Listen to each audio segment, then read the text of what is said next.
चलिए आशीष सूद, एक और चेहरे की हम बात कर लेते हैं। मंत्री पद की शपथ से पहले आशीष सूद ने इंडिया टीवी से बातचीत की। उन्होंने कहा है कि रेखा गुप्ता के नेतृत्व में दिल्ली के लिए काम करेंगे। साफ सुथरी दिल्ली और सुशासन देना हमारी प्राथमिकता है। मुख्यमंत्री आज शपथ लेने वाली, उनके साथ साथ 6 और मंत्री होंगे जो शपथ लेंगे। उनमें से एक नाम आ रहा है आशीष सूद जी का, जो हमारे साथ इस समय जुड़े हुए।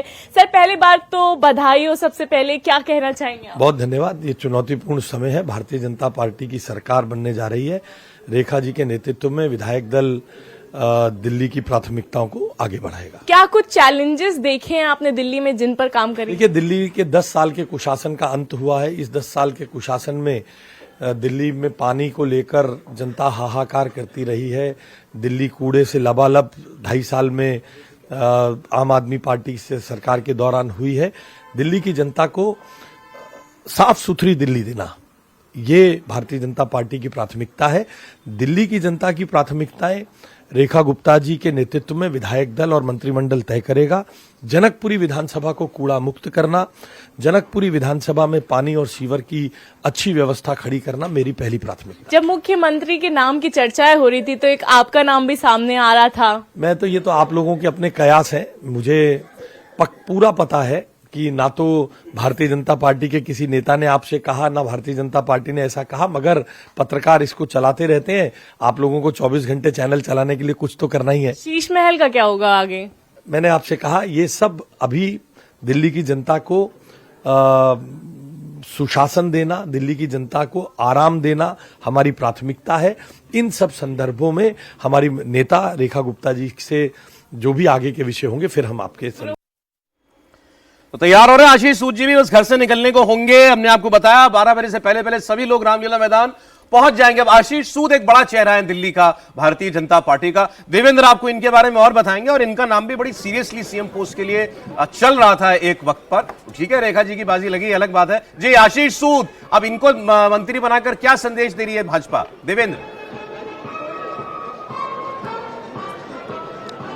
देखिए, पंजाबी कम्युनिटी में आप कह सकते हैं कि सबसे बड़े चेहरे के तौर पे इस सरकार में उनको शामिल करने के लिए लगभग तय माना जा रहा था। और क्योंकि उनका अपना जो प्रोफाइल रहा है, अब तक का जो राजनीतिक अनुभव रहा है, उसके हिसाब से एकदम से ये था कि अगर पंजाबी कम्युनिटी का कोई सीएम बनाने का फैसला किया जाए तो निश्चित तौर पर आशीष सूद पहली पसंद होंगे। और हालांकि इसमें कोई दो राय नहीं कि ऑलरेडी प्रदेश अध्यक्ष वीरेंद्र सचदेवा पंजाबी कम्युनिटी से हैं। दूसरा, हर्ष मल्होत्रा जो केंद्र सरकार में मंत्री हैं वो भी पंजाबी कम्युनिटी में है। ऐसे में बीजेपी ये नहीं कर सकती थी कि तीसरा भी बड़ा फैसला दिल्ली का मुख्यमंत्री के तौर पे पंजाबी कम्युनिटी से ही ले। वो उनके रास्ते में बाधा रही, लेकिन मंत्री बनना तो तय था। और आज निश्चित तौर पे समझा जा सकता है कि जब पोर्टफोलियो का एलोकेशन होगा तो उनको एक महत्वपूर्ण मंत्रालय दिया जाएगा जहां पर वो अपने अनुभवों का लाभ उठाते हुए परफॉर्म कर सकें। इसके पहले सौरभ जो बातचीत हम लोग सुन रहे थे कि प्रवेश वर्मा को लेके, इसमें कोई दो राय नहीं कि प्रवेश वर्मा का को ऐसा लग रहा होगा कि उनके लिए एक सदमा है, एक झटका है मुख्यमंत्री बनने, अगर वो नहीं बन रहे तो। क्योंकि सिर्फ वो एक विधायक या मंत्री बनने के लिहाज से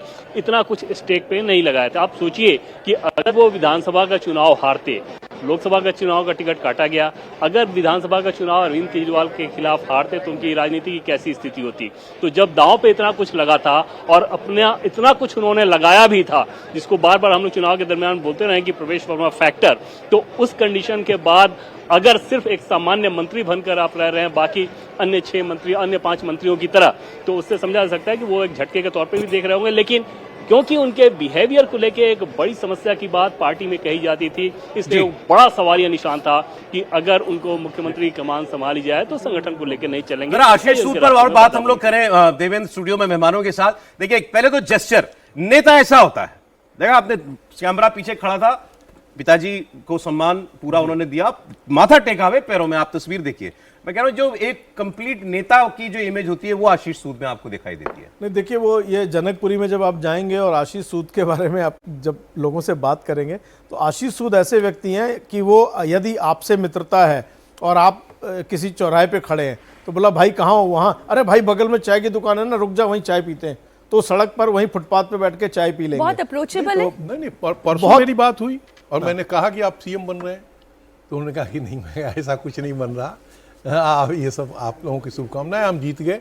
पहले मैंने चुनाव पहले जीत की बधाई दी, उन्होंने कहा पिछली बार भी बधाई आपने दी थी, मैं हार गया थोड़े से वोट से, इसलिए इस बार बधाई आप बाद में दीजिए जब रिजल्ट निकले। सौरभ जी, मैं और एक बात और बता दूं, कई उनके क्लासमेट्स मीडिया के बड़े बड़े संस्थानों में बहुत अच्छे अच्छे पदों पर हैं। मैं नाम नहीं किसी का लेना चाह रहा, लेकिन जिनको मैं व्यक्तिगत तौर पर जानता हूं, लेकिन वो कभी भी उनसे अपनी खबर चलवाने, रुकवाने या उसके लिए कभी बात नहीं करते।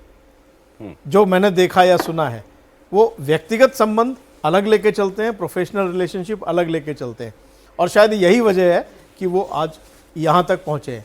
हाँ, ये जरूर है, संघर्ष उस व्यक्ति ने बहुत किया है। उस संघर्ष में उनकी मां का बहुत बड़ा योगदान रहा है, जो पिछले कुछ दिनों पहले, मतलब कुछ साल पहले जिनका देहांत हो गया। अच्छा। और सबसे एक बहुत रोचक बात है जो बहुत दुखद भी है, पंकज सिंह की मां आज का दिन नहीं देख पाई।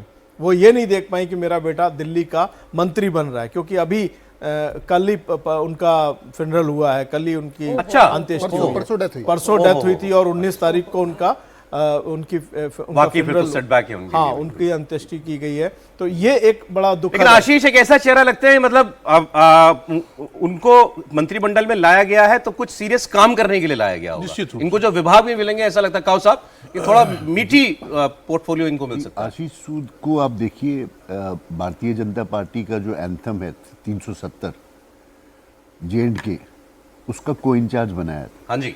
सो आप आशीष सूद को एक हल्के में नहीं ले सकते। In the larger context he has played a crucial role, बड़े क्रिटिकल रोल प्ले किया है J&K का। जब 370 एब्रोगेशन हुआ और जो 2 यूनियन टेरिटरीज हुई, और उनके इनपुट्स लगातार लिए जाते हैं। अच्छा। दूसरा चीज़, आशीष सूद जो है यहाँ भी अगर आप देखेंगे, लगातार वो नेताओं के साथ 1-on-1 में बातचीत करते रहते हैं।